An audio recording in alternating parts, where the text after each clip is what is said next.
स्वागत है आपका बी न्यूज नेशन में। मैं हूं आबिद हुसैन शेख।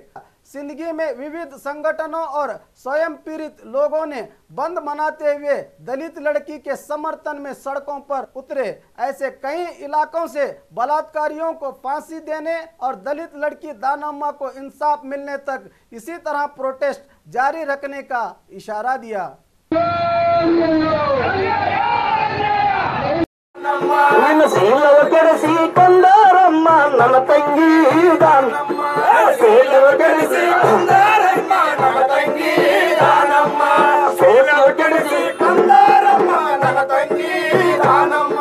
ಕೋಟಿ ಕೋಟಿ ಬಾಧಗಳಲ್ಲಿ ಲಕ್ಷಾಂತರ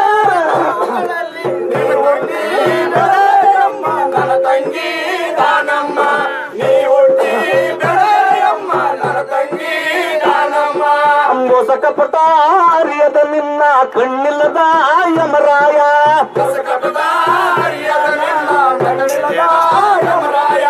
ಮೋಸಕಪಟ ಅರಿಯದ ನಿನ್ನ ಕಣ್ಣಿಲ್ಲದ ಯಮರಾಯ ಆದಂತ ನೋವು ಇಡೀ ರಾಜ್ಯದ ಎಲ್ಲ ಮನೆ ಮಂದಿಗೂ ಸಹಿತ ನೋವು ತಂದೈತಿ। ಇಡೀ ರಾಜ್ಯದ ಅದಕ್ಕೆ ಕಣ್ಣೀರಿಡಾಕತ್ತೈತಿ। ಅದಕ್ಕೆ ಇದನ್ನು ನಾವು ಎಲ್ಲರೂ ಖಂಡನೀಯವಾದಂಥದ್ದು। ಇಂಥ ದೌರ್ಜನ್ಯಗಳು ಮುಂದೆ ಆಗಬಾರ್ದು ಅಂತಂದರೆ ಇವತ್ತು ನಾವು ರಾಜ್ಯದಲ್ಲಿ ನೋಡ್ತಾ ಇದ್ದೀವಿ। ಇದು ದಿನೇ ದಿನೇ ಯಾಕೆ ಆಗ್ತೈತಿ ಅಂತಂತಂದರೆ ಇವತ್ತು ಅವ್ನ ಅರೆಸ್ಟ್ ಮಾಡ್ತಾರೆ, ಮತ್ತು ಜಾಮೀನಲ್ಲಿ ಬರ್ತಾರೆ। ರಾಜಾರೋಷವಾಗಿ ನಾವು ಏನು ಮಾಡಿವಿ ನೋಡು, ನಮ್ಗೆ ಏನು ಮಾಡಿದ್ರೆ ಎನ್ನುವಂಥದ್ದು ನಿಟ್ಟಿನೊಳಗೆ ಅವರೆಲ್ಲ ಅಡ್ಡಾಡ್ತಾರೆ। ಅಂಥವ್ರಿಗೆ ಕಠಿಣ ಶಿಕ್ಷೆ ಆಗಬೇಕು ಅಂತಂದರೆ ನ್ಯಾಯಾಂಗ ವ್ಯವಸ್ಥೆ ಇನ್ನೂ ಸರಿಪಡಿಸಬೇಕಾಗ್ತೈತಿ। ಕೇವಲ ಅದನ್ನು ಹಿಂದೆ ಕೊಡಾರಿಗಳ ಕೈವಾಡ, ದುಡ್ಡಿನ ಕೈವಾಡ, ಭಂಡರ ಕೈವಾಡದಿಂದ ಅವರು ಮುಕ್ತ ಆಗದಂತೆ ನೋಡಬೇಕು। ಅವರನ್ನು ತಕ್ಷಣದಲ್ಲಿ ಬಂಧಿಸಿ ಅವರನ್ನು ಜೈಲಿಗಟ್ಟುವಂಥ ಕೆಲಸ ಮಾಡಬೇಕು। ಇಲ್ಲದಿದ್ದರೆ ಮುಂದಿನ ದಿನಮಾನಗಳಲ್ಲಿ ಕನ್ನಡ ಸಾಹಿತ್ಯ ಪರಿಷತ್ ಆದಿಯಾಗಿ ಇಡೀ ನಗರ ಸಿಂದಗಿ ನಗರ ಹೊತ್ತು ಉರಿತಾ ಇದೆ। ಅದನ್ನು ಕೆಲವೇ ದಿನಗಳಲ್ಲಿ ಆಗದಿದ್ದರೆ ಮತ್ತೊಮ್ಮೆ ಈ ಎಲ್ಲ ಸಂಘಟನೆಗಳೊಂದಿಗೆ ನಾವು ಪುನಃ ಸಭೆ ಕರೆದು ಅದು ಎಲ್ಲಿ ಬಂತು ಅನ್ನೋದು ಫಾಲೋಅಪ್ ಮಾಡುವಂಥ ಕೆಲಸ ನಾವು ಮಾಡಬೇಕಾಗ್ಯದ।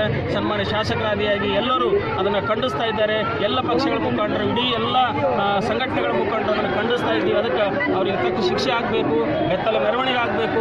ಇನ್ನೊಮ್ಮೆ ಇಂಥ ಘಟನೆಗಳು ನಡಿಲಾರ್ದಂಗೆ ನೋಡ್ಕೊಳ್ಬೇಕಂತ ಜವಾಬ್ದಾರಿ ನಿಮ್ಮೆಲ್ಲರ ಮೇಲಿದೆ ಅನ್ನುವಂಥ ಮಾತನ್ನು ಹೇಳಿ ಇವತ್ತು ಅದನ್ನು ನಾವು JDS ಕಾಂಗ್ರೆಸ್ ಏನಿಲ್ಲ, ಯಾವುದೇ ಅಲ್ಲಿ ಅದೊಂದು ಸುಸಂಸ್ಕೃತ ಪಕ್ಷ ಅಂತಂದು ಏನಾಗ್ಯದಲ್ಲ ಅಂತಲ್ಲಿ ಇದು ಆಗಲೇಬಾರ್ದು ಅಂತ ಆದ್ರೂ ಸದ್ಯಕ್ಕೆ ಒಬ್ಬ ಮನುಷ್ಯ ಅಂತ ಈ ಥರ ಮಾಡಿದರೆ ಯಾವುದೇ ಇಲ್ಲ, ಅದು ಪಕ್ಷ ಭೇದ ಮರೆತು ಸರ್ಕಾರ ಆಗಲಿ ಅವರು ಬರ್ಮಾಂಗ ಕಟ್ಟು ಮಾಡಿದ ಒಂದೇ ನಮ್ಮದು ನಾನು ಅನಿಸಿರೋದು ಒಂದು ಬಿಜೆಪಿ ಒಬ್ಬ ಕಾರ್ಯಕರ್ತ ಸಮಾಜಕ್ಕೆ ಬಗ್ಗೆ ಹೇಳುವಂಥ ವ್ಯಕ್ತಿತ್ವವಾದಂಥ ಅವನೇ ಈ ಪುಸ್ತಕ ಕೈ ಹಾಕಿದ್ದಾನೆ ಅಂದರೆ ಅವನಿಗೆ ಯಾವ ರೀತಿ ಖಂಡನೆ ಮಾಡ್ತಾರೆ।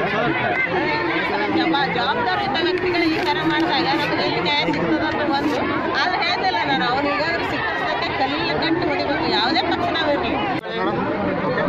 ಇವತ್ತಿನ ದಿನ ಸಿಂದಗಿ ನಗರವನ್ನು ಬಂದ್ ಮಾಡಿ ಪಕ್ಷಾತೀತವಾಗಿ ಸಂಘಟನಾತೀತವಾಗಿ ಎಲ್ಲರೂ ಒಗ್ಗೂಡಿ ಮಾಡ್ತಕ್ಕಂಥ ಒಂದು ಹೋರಾಟವನ್ನು ನಾನು ಆತ್ಮೀಯವಾಗಿ ಸ್ವಾಗತಿಸ್ತೇನೆ। ಹಾಗೂ ಬಂಧುಗಳೇ, ಇವತ್ತಿನವರೆಗೂ ದೇಶದಲ್ಲಿ ಸುಮಾರು 10,000 ಚಿಲ್ಲರೆ ದಲಿತ ಯುವತಿಯರನ್ನು ಅತ್ಯಾಚಾರದಂತ ಮಾಡಿದಂಥ ವರದಿಗಳು ಇವತ್ತು ನ್ಯಾಷನಲ್ ಕ್ರೈಮ್ ಬ್ಯೂರೋ ಆಫ್ ಇನ್ವೆಸ್ಟಿಗೇಷನಲ್ಲಿ ಇವತ್ತು ನಮಗೆ ದೊರಕ್ತಾ ಇದೆ।